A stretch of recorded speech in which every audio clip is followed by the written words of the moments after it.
One time for your oh. Where you at, Miggity Mac? It's Nightcap Knowledge. It's Tuesday, and we are here. Tuesday, January 25th. It's Nightcap Knowledge. We're live on your Facebook. We're live on Twitch. We're live on YouTube. If you can hear us, share this right now. Share this right now. We see some folks over on Black with No Chaser.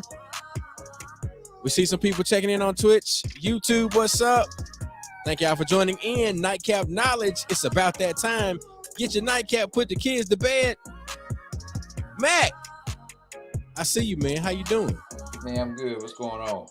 Hey, man, I can't complain. I can't complain at all. Let me get the microphone out of my face. I had to do a Zoom earlier. You know, my usual Tuesday night Zoom before Nightcap Knowledge, right? With the brothers, man. So we had an action-packed week. What you had going on, man? Let's do our check-in, and then we'll get into the mental health minute. Cause I don't know if you want to do your check-in about your incident that happened over the weekend, because it's been colder than the whale digger's ass in Alaska. What? Hey, that one of them George Patterson sayings right there. Colder than a whale digger's ass in Alaska. It got to be. It got to be. Somebody say it. I've heard that. I've heard some shit. I heard some shit like that before. What about cooler than the polar bear's toenails? Oh well, we've all heard that there, Chuck. Yeah. We all heard that. Hey, look. Hey, I know Mac is a person that often has a whole heap of country sayings, but a whole heap. Yeah, a whole heap. But that's a good way to describe it. If you go to describe it, you got to describe the shit right. Yeah, I'm just saying, man. Look, it was a whole heap of country sayings, but look, if I'm going to stump Mac, I just stump Mac in country sayings with saying colder than a whale digger's ass in Alaska. Oh, I got some shit for you now. Please believe it. I mean, look, I got plenty of sayings for you, sir. Say that I didn't make you pause with the phrase colder than a whale digger's ass in Alaska. I've heard that. I've heard something similar to that, but I ain't hear the whale digger's ass in Alaska. I ain't hear that one. All right. What's the one that you heard? What's the one that you heard? What they said? One of my partners. Matter of fact, Isaiah asked country too. Isaiah said colder than a witch's bedside. I don't know. I didn't get it, but I've heard that. That one didn't hit for me. I heard that. Yeah. What did the other one said? Well, look, why are you thinking of your other saying, man? We got to give a shout out. Go ahead. Water sponsor, Aspira Pure, available at Amazon.com. Amazon.com. It'll get it right there to your front door in a hurry. Amazon.com/Aspira Pure. So now you got your country saying yet, man? Because that last one, it ain't hit right, man. Oh no, that wasn't mine. Now I've heard when people get dressed up, for the guy that said it said cleaner than a broke dick dog. I've heard that. Yeah. We just said that before. Yeah.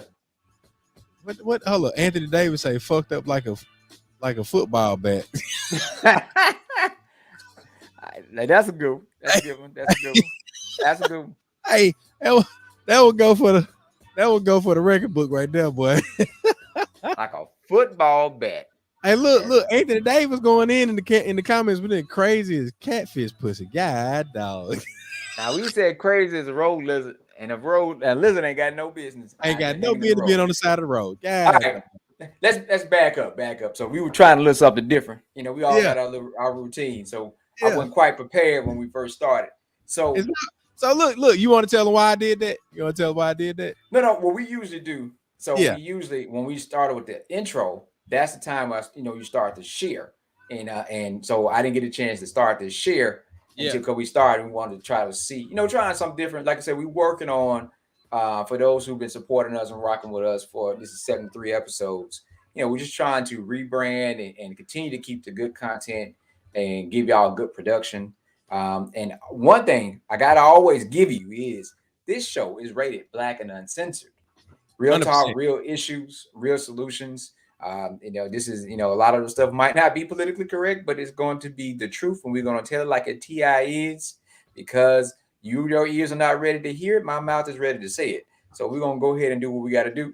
Now we can hit them with some pimp shit from nation. You know what I'm saying? From across the nation, conversation rules the nation, baby. That's what I want to let y'all know. So, I got some drink. What you drinking, Chuck? I am on the single barrel select. All right. Single barrel select. So that's what I'm on. Jack Daniel's single barrel select. So I thought you probably were going to do something like that. Yeah, so what I was going to pull out was something I had not had in quite a while, which is that Elijah Craig. Oh, yeah. You've been on that Elijah Craig. Now, look, I got a shout out to all this liquor that's behind me. Y'all see that? That's for Magnificent McRae's, his team, the parents of the 7U team of underclassmen. So if you want to be a part of his experience and pouring into him, we're doing a raffle. We got a wine basket. We got a liquor basket. Tickets are $5. Mm-hmm. And we got some serious whiskey in there. What you got in there, boy? What you got back there? What you got back there? It's some Bullet back there. It's a couple bottles of Bullet. Okay. It's some Jack back there, some Crown back there. It's some, I think, hold on, let me look. I think it's some Angel's Envy. Hold on. Huh. Now, the next question I'm going to ask me is, how many tickets can I buy? It's Larceny. It ain't Angel's Envy. It's Larceny. But Larceny is pretty good too. You can buy as many tickets as you want to, but we're doing a $20 donation and you get 5 tickets.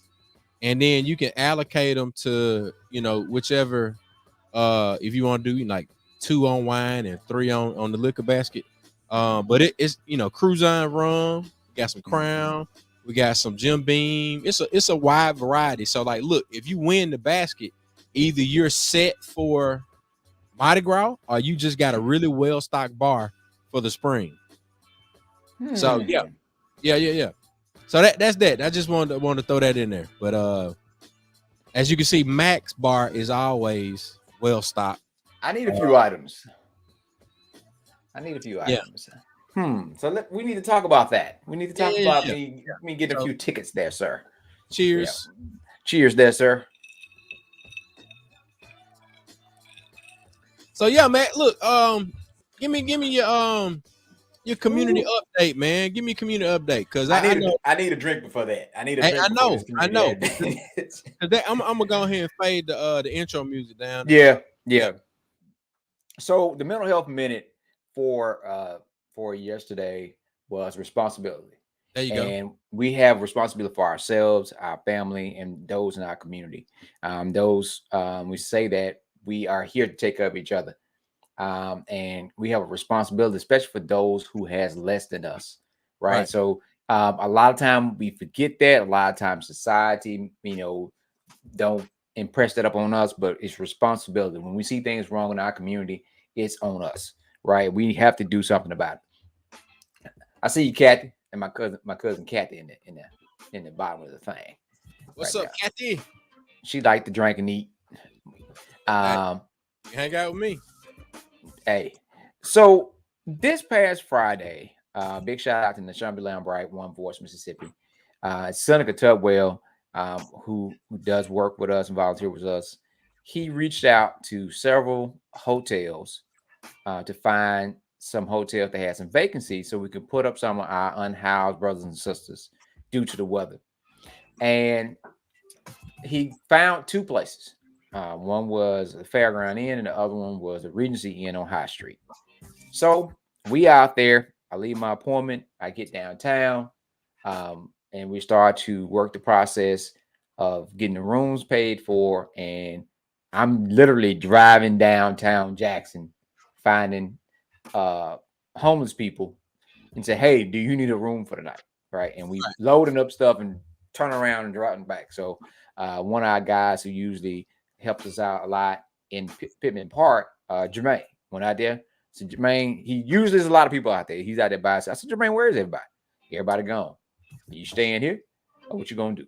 Jermaine get his stuff, throw his stuff on the truck.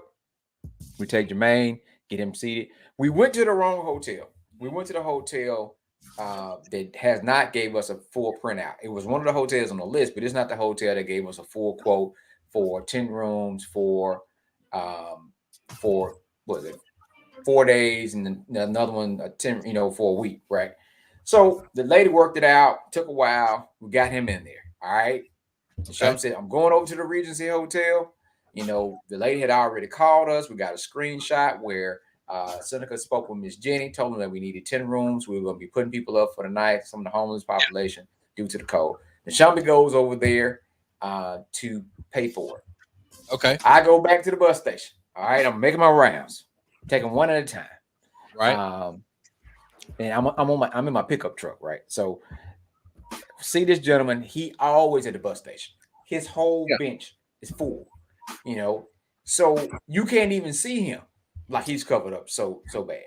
So I said, we are getting rooms for folk. He's like, I don't have no money. I said, well, no, we got you. No, come on. And so I got to get my stuff. And I'm like, how much stuff are you getting? Chuck, literally, he had probably years worth of stuff laying there on the bench. Like nobody else sits on this bench but him. This is his home. So as soon as he started talking to me and I'm watching him load his stuff on his truck, he's grabbing like 2 pieces at a time. I said, okay. I said, yeah.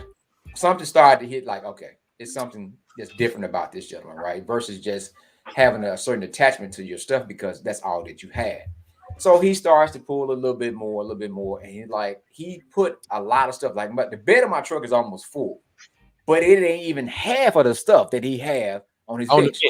So I'm talking about my Ram now. The bed is almost full, but it's not even half of the stuff that he have on the bench. How you transporting all this stuff? He don't leave. He posts up. He does not leave. And then I found out, we'll get into that more of a disorder type, but get him down to the Regency, right? When we get there, red flag number 1, there's 3 police cars and an ambulance. 3 police cars and an ambulance when we get there. Red flag number 1. All right, keep going. So we get in there, finally time to get it. They leave. And he's unloading his stuff, walking. I said, well, I'll pull down, Mr. Stacy. I'll pull down so you can get your stuff off. He's still taking this stuff off 2 pieces at a time. He taking the stuff off the truck because now I got another gentleman I got to go back and get. There was an older guy that was standing out there. I said, I'm going back to get him. So he's taking the stuff 2 pieces at a time. Then he started taking his stuff from outside into the hotel 2 pieces at a time. So I said, all right, I'm gone. I go back to the bus station. Another gentleman out there that was like 3 benches down from him. And I'm trying to convince him. I said, sir, we're getting hotels for the night. And he was like, oh, no, I'm good. I don't have no funds. I don't have any funds right now. I said, no, sir, we're getting you a hotel. And so a young guy walked in and said, hey, man, I told y'all they were getting a hotel. Don't stay out here. You're going to freeze. Come on. I tried my best, Chuck, to get this man to get in the truck. He would not go. He would not go. He would not leave. I told him we were paying for the hotels, nothing. He would not leave. But again, you meet your clients where they are. Make a circle, pick up another gentleman that's out there on Pascagoula. There's a group of folks that usually sleep out there in front of the clearing ledger on those grates because the heat come out. I said, I'm getting rooms. One guy said, man, I'm good. All right. Young brother said, I'm good. I said, well, I'm going to give you some hot hands that you can use to keep warm. The other dude, the can man, the tall white guy said, hey, man, I'm going. He threw his stuff on the back of the truck. Here we head back. Let's go. Here's where the shit hit the fan. Mr. Stacy still taking stuff in. He's inside. I pull up. When I pull up, and Shelby said, hey, where are you? I said, I just pulled up. I got Chris on the back, Can Man on the back. He got his stuff on the back. So we're gonna get ready to, get his stuff inside, right? She said, well, we're gonna have to Stacy can't stay. He's gonna have to leave. I said, what happened? They said he stinks. His stuff stinks. That's what they said. I said, what? Yeah, he can't stay because they said his stuff is stinking up the place. So I said, don't worry. I'm coming in. So I come in and I ask what's the problem. Yeah. Okay. Right. So Mr. Stacy's walking out now and said, "Hey, you still gonna get my snacks?" He ain't bother nobody. He went and put his shit in the room and was minding his business. The only thing he asked was for some snacks so he can eat. And they said, "No, he can't stay. He can't stay." Now, mind you, now the lady Jenny has already sent us a list of how much it would cost for this room. You knew we were coming ever since 3:04 p.m. Yeah. You knew we were coming. And we get there, and you say he can't stay because he stinks. I said, "Ma'am," I said, "so you discriminate on this man because he's homeless, and he shows signs of intellectual disability." And she's like, "No, I'm not discriminating on him because he's homeless. It's because he stinks." I said, "Did you just hear what you just said? He stinks because he's homeless. If he can get in there and wash his ass and wash his clothes, you won't have that problem no more." And they're looking like, I said, "No," I said, "You discriminate on this man." I said, "This man, we are paying for the room. He's not bothering anybody." I said, "We are bringing you cleaning supplies, detergent, whatever you need." I said, "But he's not bothering anybody. This is what you said you could do." "No, he can't stay." "What about the other guests?" I said, "Other guests? Y'all got 3 cars in the parking lot." Yeah. And y'all got enough. And at this point in time, she's ready for me to go. But like now, I'm really pissed now because I'm like, y'all got enough goddamn fire and health code violations going on here to be shut down. Yeah. Your parking lot is flooded. Damn smoke detector is hanging from the ceiling. It smells like wet ass in here. And you up here talking about he stinks. Now, mind you, discriminatory process. This is a Asian couple, not Middle Eastern Asian. I'm speaking more of Asian, of Korean, something descent of that sort, right?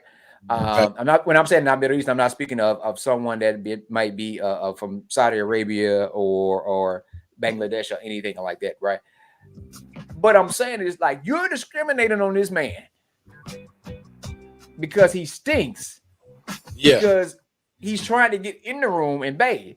Clearly, he's showing you signs that it's some stuff that's not quite right. Right? We ain't ready for that picture yet. But basically, what you're getting at, Mac, is that one. You said, "What about our other guests?" Now you ain't got no goddamn guests. Right. Oh yes, I'm my bad. You got the person that left in the ambulance who I don't want to speculate what happened to him. And then you got this little white girl that walked out who looked like a meth head. She walked out right when we pulled up. Now, mind you, after this incident, we get back and we started doing our research and we're looking at the post online of comments where people talk about, "I would never stay here again. I came here because I was displaced from Hurricane Ida, didn't have nowhere to go. It's prostitution, folks doing drugs." Then you got some cats in there, "This is the best place I ever stayed. It'd be popping over there during the fair." It'd be popping over there during the fair. What are you doing, sir, for this hotel to be popping over there? Any damn thing you want to. That's why I was okay with you. I'm talking about people posting pictures of mildew. It's terrible. This the same place that where the Martina room used to be. Hey, and look, this thing that went to hell in a handbasket. No gasoline draw. No disrespect to any other proprietors of the Martina room or anything like that. But look, even back then, there were some I would say less than safe things that I noticed. Being the son of a former contractor. So yeah, man, them folks ain't did no repairs on that building. They bought that building and look, they ain't did nothing to it. So you mean to tell me that this parking lot that has been flooding for I don't know how many years? Chuck, when I tell you that, the thing is, we found out when we got there, because when the last time we been in this motherfucker? So we in there, like, are we doing him a disservice by putting him in this motherfucker? So we looking around, but we like, it's better than him freezing to death outside. Yeah, at least he can go in there. He can adjust. When she saw he was homeless, she put him on a hallway, Chuck, where he was by himself. There was nobody else on that hallway but him. So who he bothering? Still. Them. To my, he stinks. If you let him get in here and wash his clothes. So we were able to get him to another hotel. We had to again now. Now, mind you, I got a guy that I got to take. So I got to drop this guy off, get him registered in the hotel, give him enough time to bring his stuff out the hotel. Then I load the stuff on the truck and take it back and get him back. And they worked this out. We, his stuff. This man lives in the element. He never leaves. So fast forward in the story, I learned more about his cognitive behavior and how he operates. Chuck, we thought the man was about 300 pounds. I told Nishamba, I said, this man is not that big. Yeah. We never saw nothing but his eyes. Everything was covered. Everything was covered. Everything was covered. I said, look at his legs. He is not that big. Yeah. So we were finally able later on to get more stuff to him and convince him to get out of his clothes and take a shower. So we got some clothes. Shout out to Zoe, Lorenzo Grimes, my frat, vice president of Mu Sigma. We had care bags. He came in from the care bags, dropped off some care bags, went back and got him some food because he always asked for the same thing: Popeye's chicken and Dr. Pepper. That's all he wants. So we get back, and he finally get his clothes off. He slept in the clothes that night. He slept in those clothes. Like the clothes he's sleeping in outside, he slept in those clothes. He never took anything off. Yeah. Finally convinced him to take some stuff off. And it was like, this guy he's probably about 6 feet, 6'1", but he couldn't been more than about 170 pounds. Yeah. He had all those clothes on. But here's the really terrifying thing was he's already been traumatized by society from being homeless. Then he's traumatized from whatever happened to him. But he got re-traumatized that Friday night due to the folks at the Regency Hotel. When it was time for him to check out Monday, I tried to call Sunday to tell him that I was going to extend his room. Yeah. I heard him in the background. No, I don't want to leave. I want to stay here forever. I don't want to leave. I don't want to die. I don't want to leave and go back out there in the cold. I'm tired of people treating me like that. Everywhere I go, I can't go nowhere. Won't nobody let me do nothing. People always put me out. They put me out of towns. They put me out. I don't want to do that. I don't want. I cleaned up. I took a bath. I washed clothes. He was throwing stuff away. He had stuff like he was actually having a breakthrough.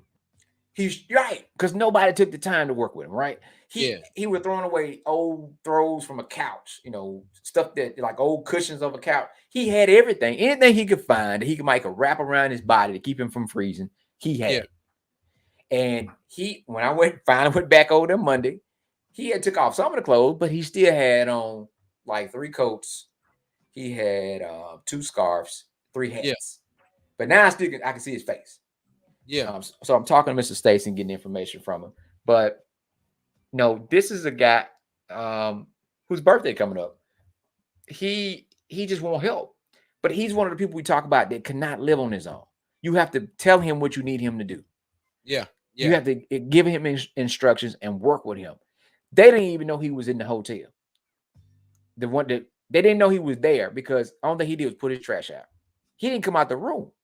So he's one of those folks, wherever he gets, that's where he's going to stay. Right. He never left the bus station. So whatever happened, we didn't get that far. But he's been at that bus station, on that bench. He might get up and go here, but he comes right back to that bench. Yeah. That's his area. He's probably been at that bus station since he got to that bus station. And we don't even know how long because some of his stuff come out and it's like, okay. Then some of the stuff come out and it's a little delusional. It doesn't add up, right? It's kind of spacey.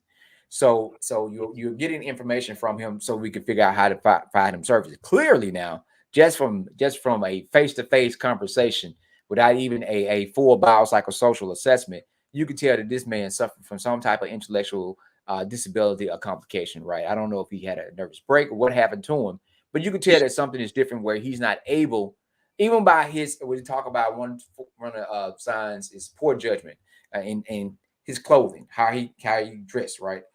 So that something is going on where he needs assistance. He's a prime candidate So we know he qualifies for some type of assistance.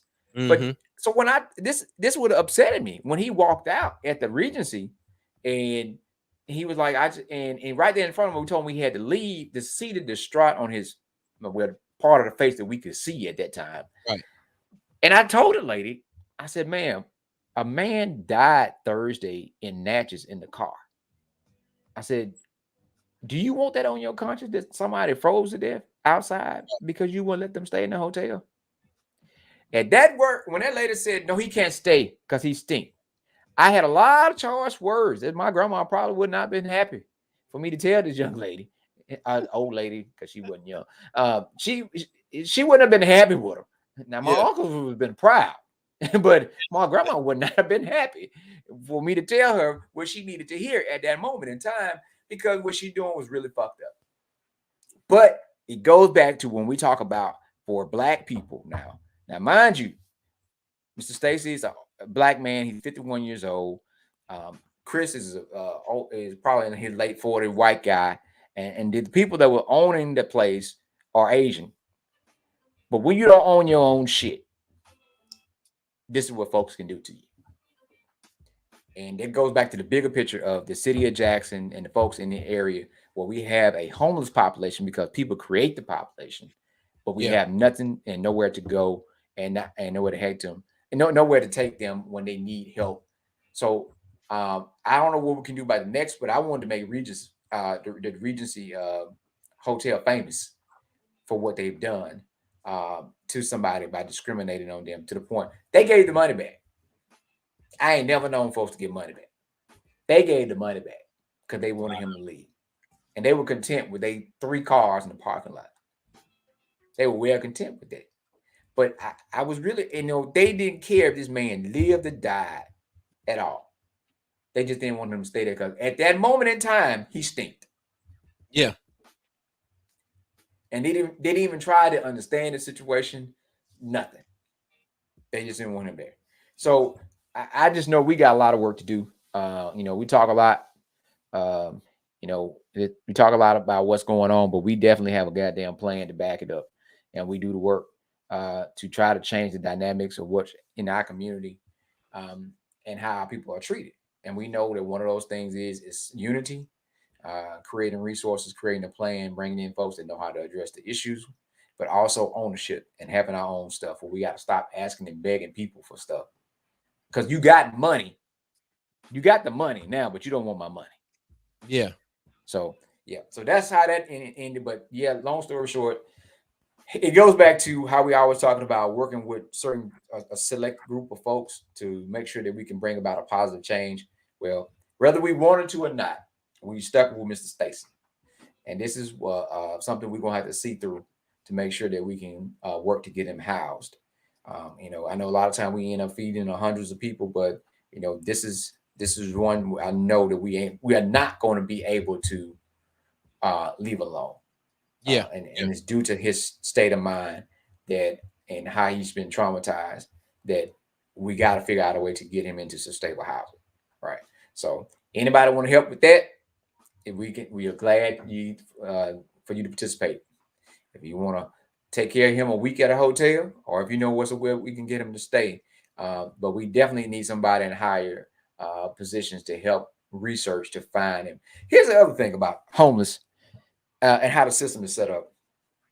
And so when we start talking about helping folks get back on their feet and getting them the things they need, ID, bank account, boots, stuff like that. But you need a form of ID to get your ID. You either need a passport, a license, state ID, birth certificate, or social security card to be able to get the other things. If you don't have neither one of those things, it's like you don't exist. Yep. And it's hard as hell. Hard to dig out of that hole. It's hard. So if you're from another county, checking in. Who's that? Oh, Eddie Wright. If you from another county or another state and you don't have no resources, and a lot of what you're saying is not all the way clear, how are we supposed to know? How are you supposed to go there? Because here's the question. Here's the thing about what's going to happen. Somebody that's sitting at their cubicle, at their desk, and you call them and tell them what you're doing. Mm-hmm. Well, we need some information.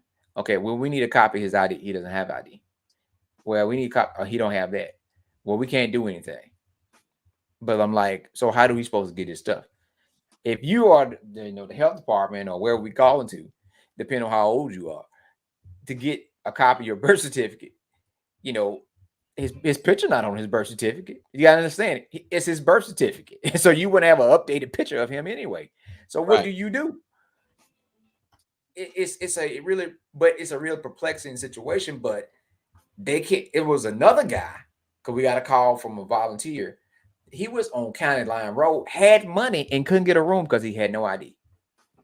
He had been doing day labor work, had money in his pocket, and couldn't get a room because he had no ID.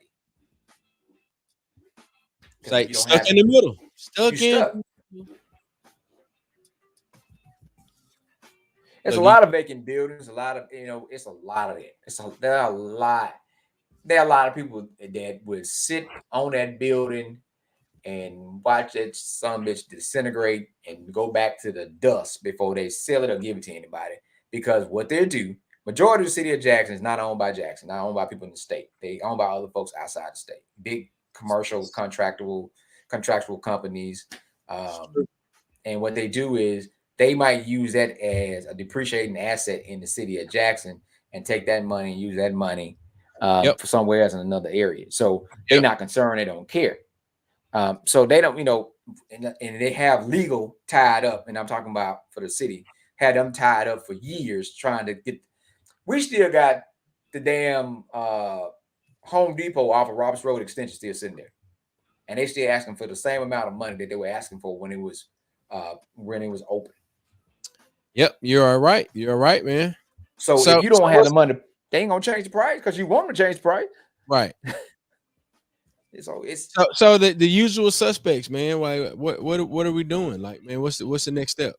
So the step we've been working towards, fighting on all levels. For one, looking for our own property, our own building, our own house we can get. Even if we just got started out with a house, and we had plans for that last year. We were working through and stuff fell through. The other plan is continue to beat this horse on the media and in everywhere else. You right over there? I heard something. I have my fireplace going. Oh, that's Jay. That's she. I heard. If you grew up in the country, you had a fireplace. You can hear when wood shifts. Like when it's burning and start to fall. I was like, wait a minute, did it fall? Anyway, but we got to purchase property. We got to come up with a plan. We got to look at all levels of government and everybody play their part. While the state and Mississippi Department of Transportation was, using $100,000 to build a fence to keep the homeless out. Right. Could funds from the state been allocated to help us with a project? And Tanya said, "Hey, Jay, so have that been happening? If you had some investment and you actually cared, then you would do that. But we had some of our own people that was beating that drum, that was protesting to get the homeless off the street, and by blocking them out, and you're gonna punish them by locking them up in a place where it don't rain on them, and you're gonna give them food.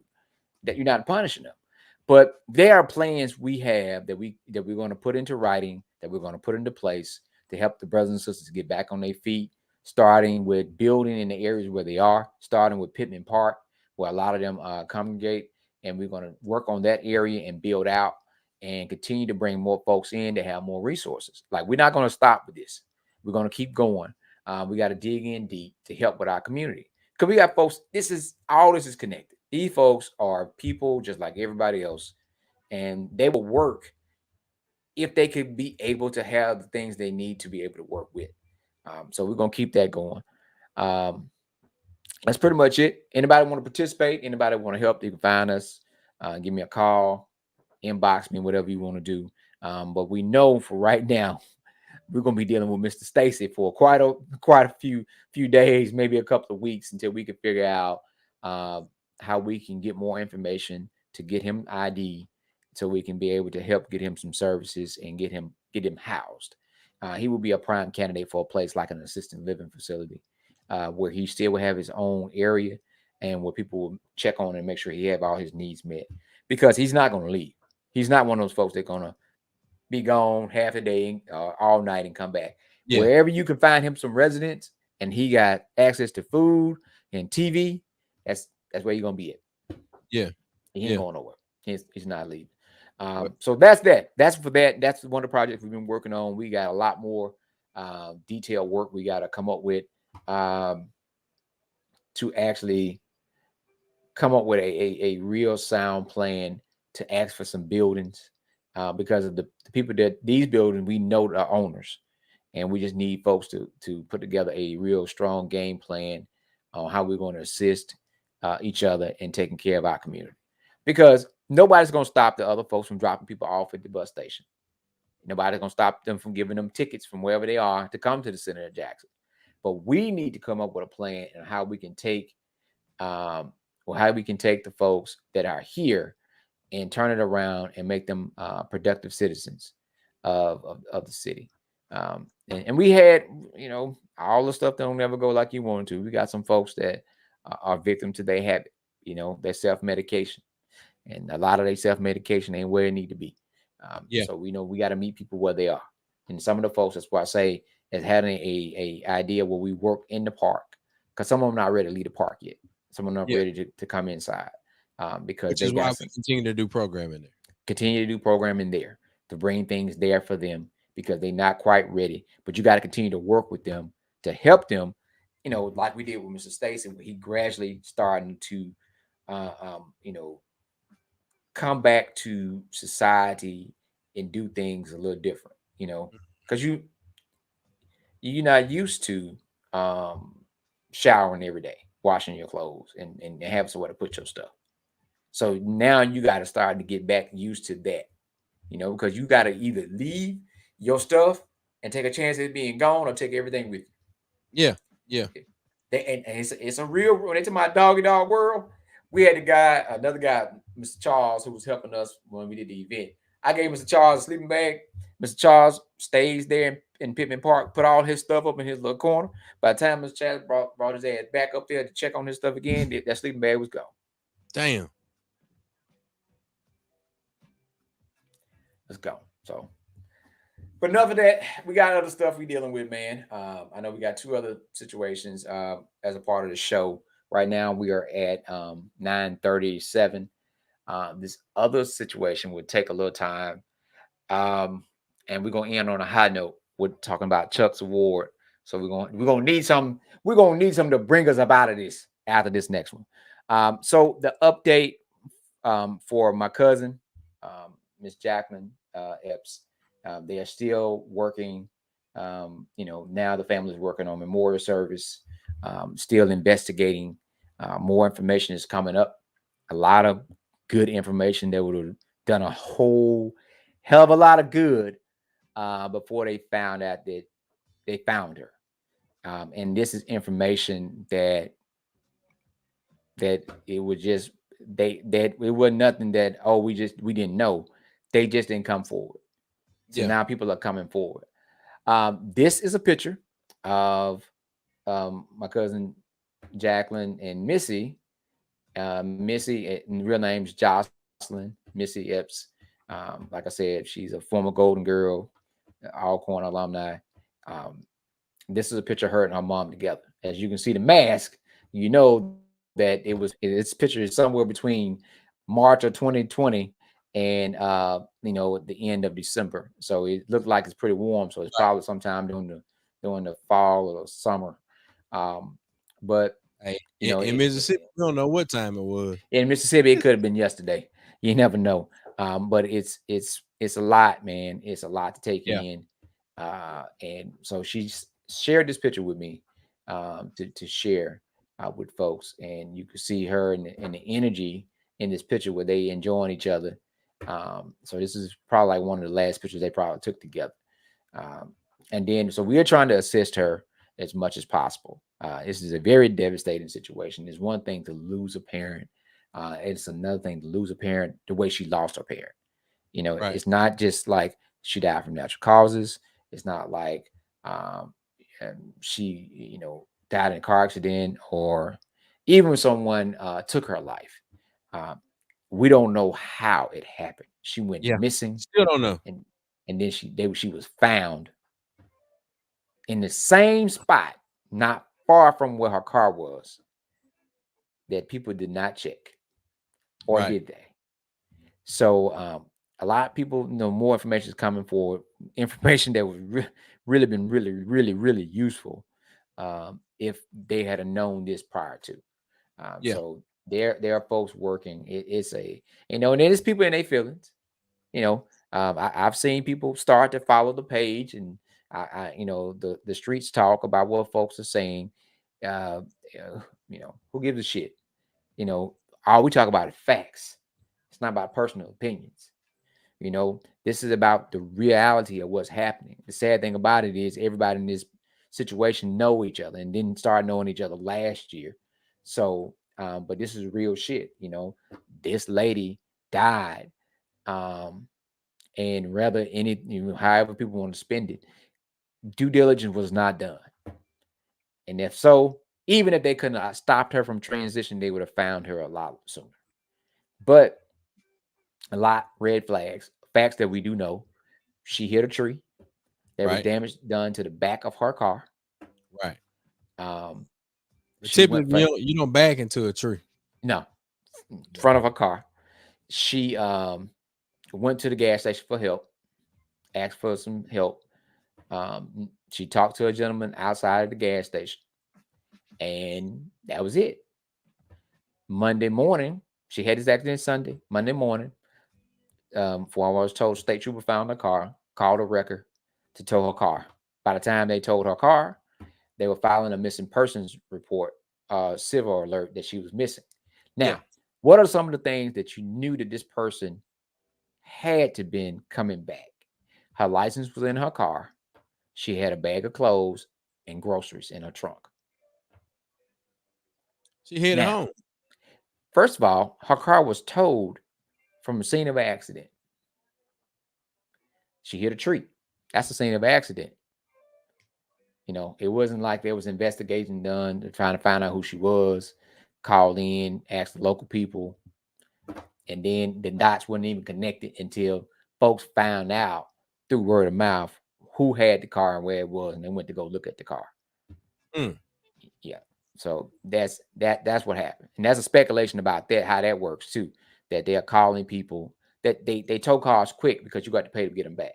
Now, in the city of Jackson and other places, even traveling throughout the state and other states, I see cars on the side of the road, and they give you a time period for it, because anybody can break down. You can have a flat, anything can happen.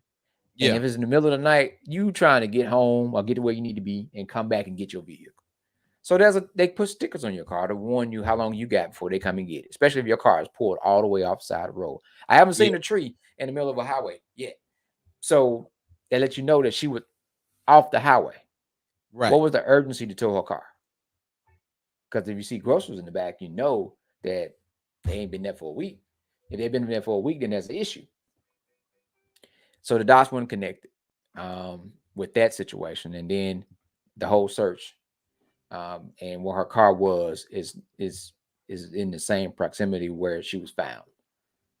So it's a lot. The family's dealing with a lot. Not only are they dealing with the death, they're dealing with other issues with folks because things weren't done correctly. Right. So they that's the most difficult part, man. I guess you say like the pill that you gotta swallow is like your family member could have been found alive with injury. Yeah. Like if people would have got into action a bit earlier, or just a little more swiftly, if you had put as much energy into finding her as you put into towing the vehicle, or even just looking. Let's say, all right, well, let's pull surveillance tape, like like we talked about last week. But if you put as much energy into the showing your humanity as you put into trying to generate profit for the county or the city or whatever, then Miss Jackie quite possibly could have been found alive. So we know that like you said, sometimes we gotta beat a dead horse in a sense to Yeah. got to prove a point. But one of the things I wanted to make sure that we do quickly while we have a good number of people watching.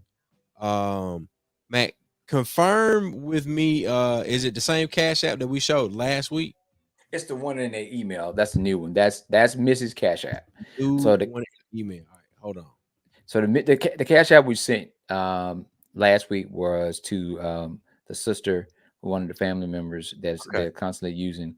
This is for Missy, and I'm saying this is for Missy because I want this is need to go to Missy because she is dealing with something where she was planning for a high moment in her life. Now she has to plan her mother's memorial, and it's not simple as planning her memorial. You have to wait for an investigation to be done through through autopsy. Because of how she died. So so it's a, and then here's the other thing about it: you don't know what they're gonna tell you.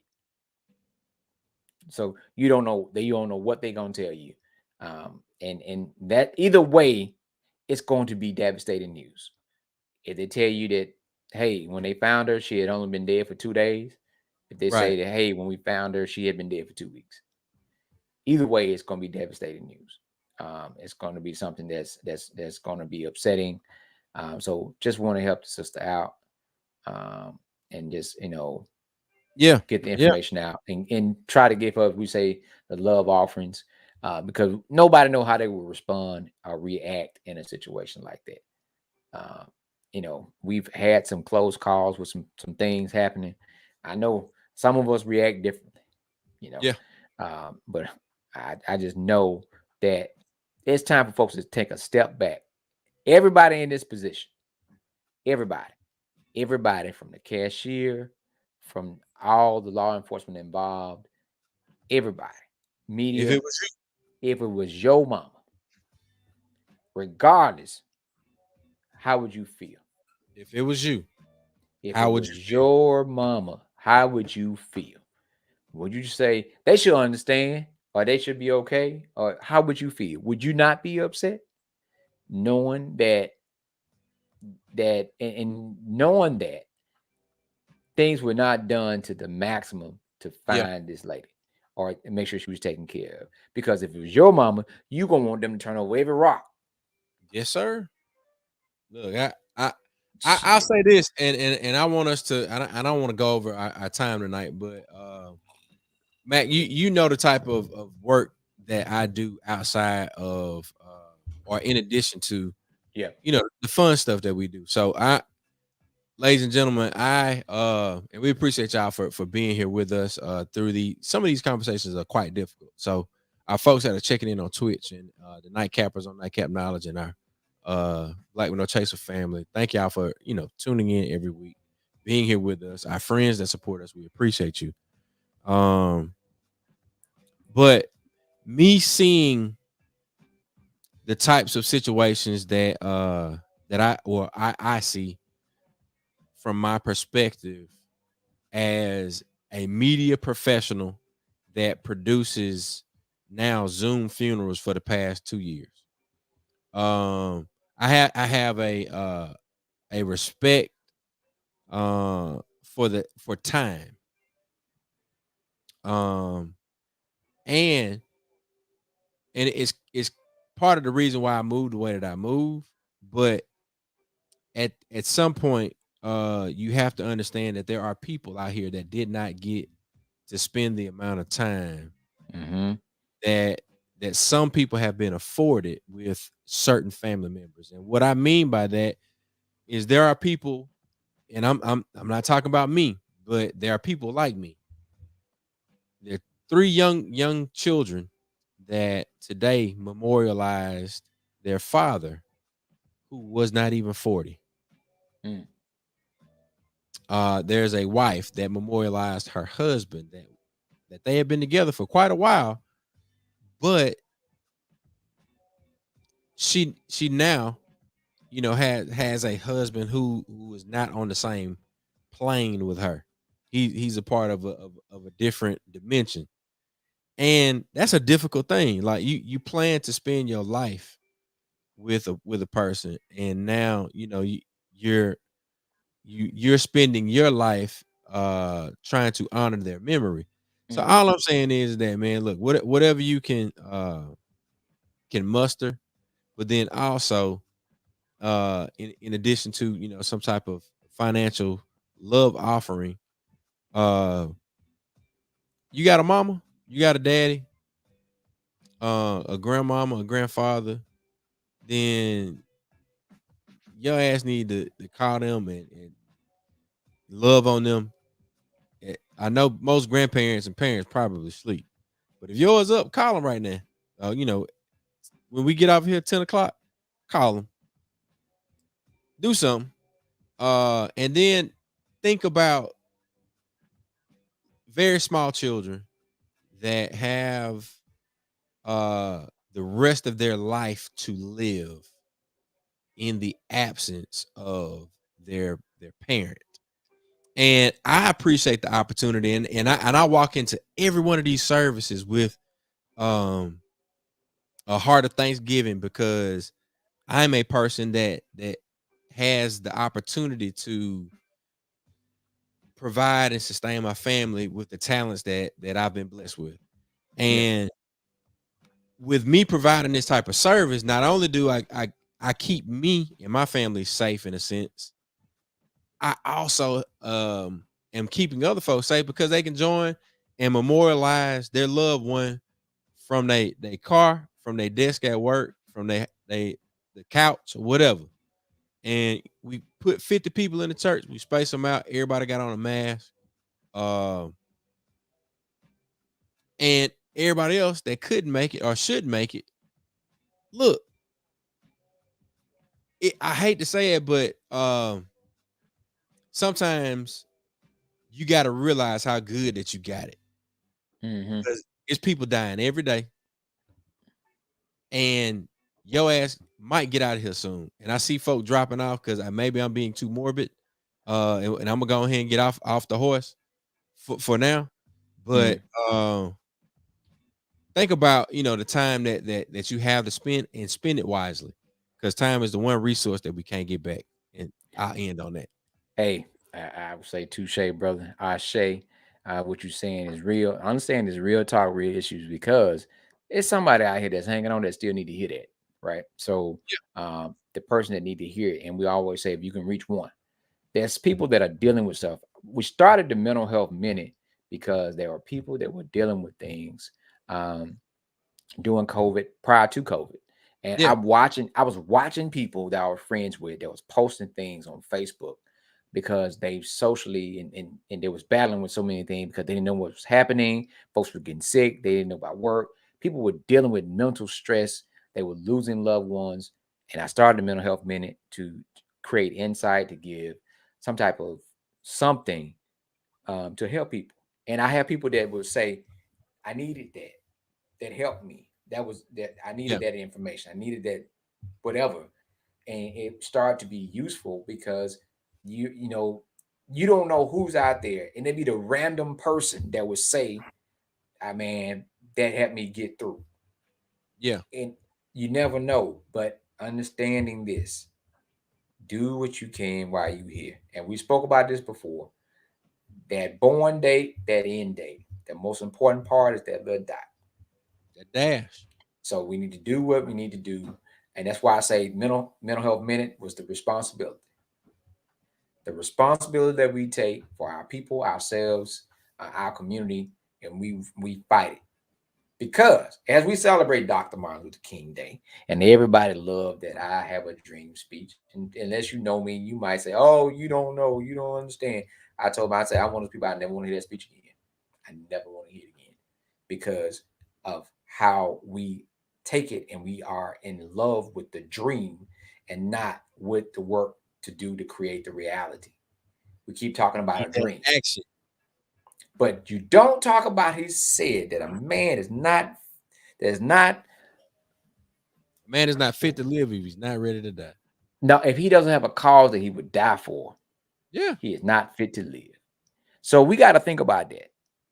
We got to think about what are we doing with our time frame, and in taking our professions seriously, especially if you have a profession where people's lives are literally in your hands, whether it be in whatever profession. There's a lot of professions that control your life.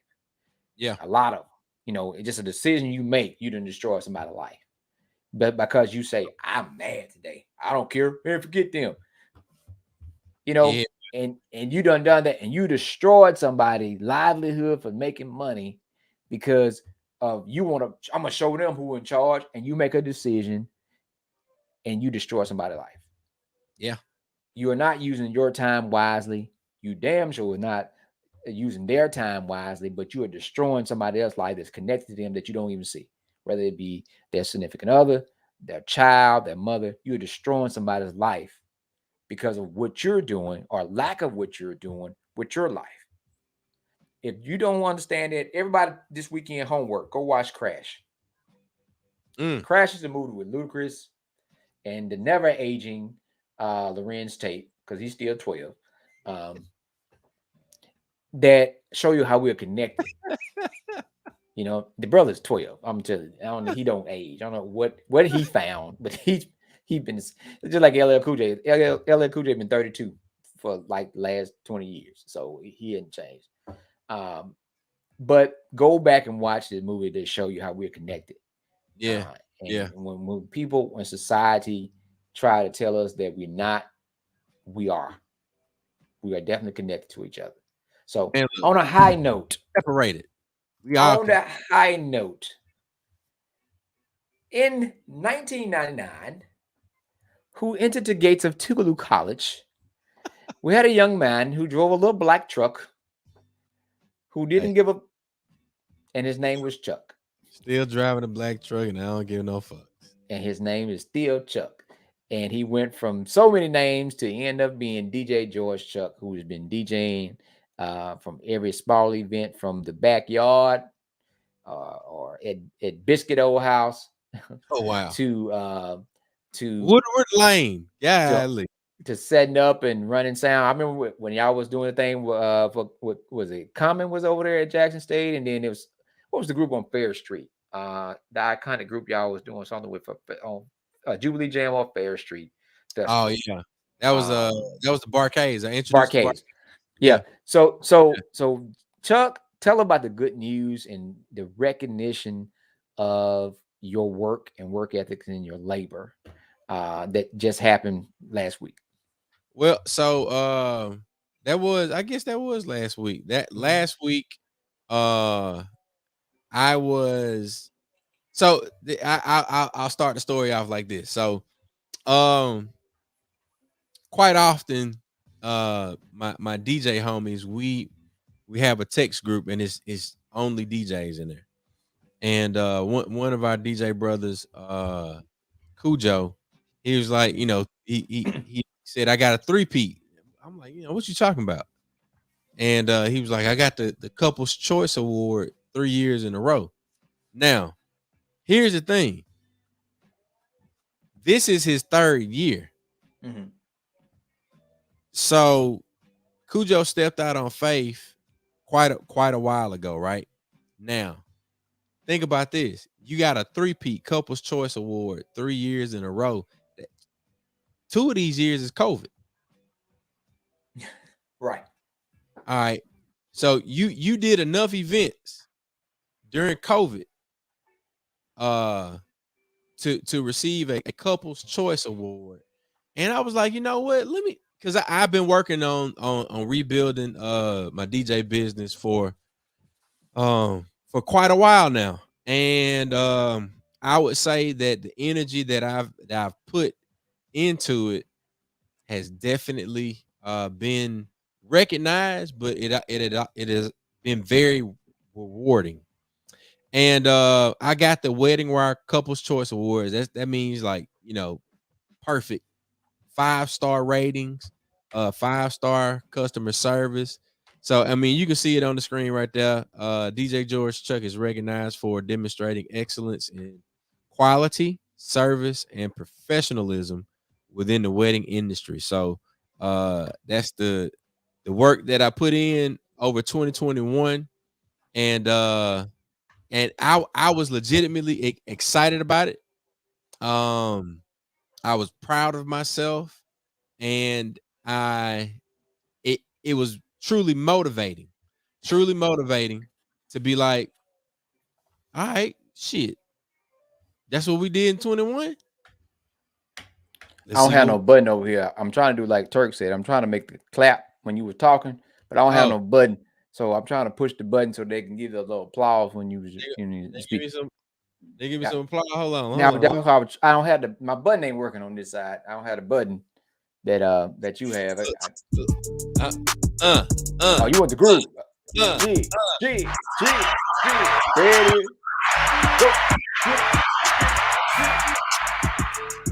Hey, look, man, I was truly, man, I'm proud of myself. I told Cujo, I thank him for leading the way, in that, and I guess really affirming and like legitimizing your business and focusing in on an industry, and man, when I told you New Year's Eve went to Lexington, the next day I was in Livingston, and here recently, even like on the whole media services tip, I've done one funeral today. I got another funeral Saturday. Last week, well, Monday. Oh yeah, I forgot about Martin Luther King Day. We was in Moss Point Monday, community service and providing DJ services. Then Saturday did the 15th, so this MLK weekend, did not a wedding but a retirement party. That Thursday did a Zoom funeral. That Wednesday, I think, was that? Yeah, that's Wednesday. Did another event with Southern Comfort. So yeah, like I'm excited to see everything that we can accomplish as it relates to furthering our DJ business. I would like to get back into some of the things that we used to do, Mac, and you know this. We used to train DJs. Yep. And one of the things that I've always been most proud of, and we're gonna close on getting to where the money reside. One of the things I've always been proud of is that all of the guys that, I can't say that I made them the best DJ, but I definitely showed them the business. Like they knew exactly how to move as it relates to providing a good service and providing what the customer or the client truly wants and needs, with an understanding of what the art of DJing is. So that's always been the thing that I've been most proud of. So look, Shifty Show, Nasty Show, Shano Mac, RIP Big Blake, DJ Undeniable, DJ 901, Marcus Melvin, DJ Perfection. All of them cats came through the Yard Boy camp. And you leaving out? You left out too. Who that? Energizer. Energizer ran with the crew for a minute. Yeah. What's my frat name that he came in there for a minute too. And right now we still got some folks that hang out with us, man. But it ain't. I mean, it ain't the same as the camp. I know, but yeah, I know they started out with us. Yeah. Because what I'm saying is that, like, literally, I told him, I'm like, look, I'm going to show you, and here, this is me coming, never having had one of those residencies in a club. But every club owner knew exactly who I was. Yep. You never had a house, we never had one of those. With Club Rain was about the closest it was. Yeah, but I mean, we were the management. Yeah, that's about the closest it was Club Rain. That was we were going to be at on Thursday and Friday. We were the management, but at the end of the day, I'm proud of the business that we did. I'm always proud of the careers that, like, look at Silas is DJing right now. Taco Tuesday. Yep. Then he gonna DJ again on Thursday and Friday and Saturday, or Friday and Saturday. I don't know. Shane O'Mac in Vegas right now. Yep. Then started a real estate business. Has a career in sports management and also still DJing and events. So 901. I about to say he might be on the air right now while we talking. Right, 901 on the air right now. Yeah. Look that, and I'm proud. Look, DJ Undeniable. All the Southern Soul shows. All of them. Yeah. Look, all of it, and still making time to put in for Tougaloo. Above all, all of it. Every last one. I want everybody to check out now Yard Boy Entertainment and Events. You know, we got plans for 22. We're stepping the game up in all parts of the business, and you're gonna see us out there, because something that's gonna be posted very soon, and we might put it on a t-shirt. It's gonna tell you that true Black power is not loud; it's silent, and you will see it if you see it. If you don't, you don't. But it's time to move forward and keep going. And that applies to everything. For us holding folks accountable, to making money and owning shit, it applies to everything. So that's my 2 cents. Let's get there, Chuck. Wait. Well, ladies and gentlemen, we appreciate y'all for tuning in. We're about 7 minutes over time, but we're going to get to where the money resides. I sincerely hope you joined us there. If you got some money, go ahead and hit the Cash App. Hit the Cash App right there. Go ahead and send Missy a little something. We appreciate y'all for tuning in. We'll see y'all here Tuesday, 9 p.m. Central, 10 p.m. Eastern. Share this. Do something. Go buy some water. We drink water. We drink whiskey, but we might get a little frisky, baby. You know what I'm talking about? Let's go.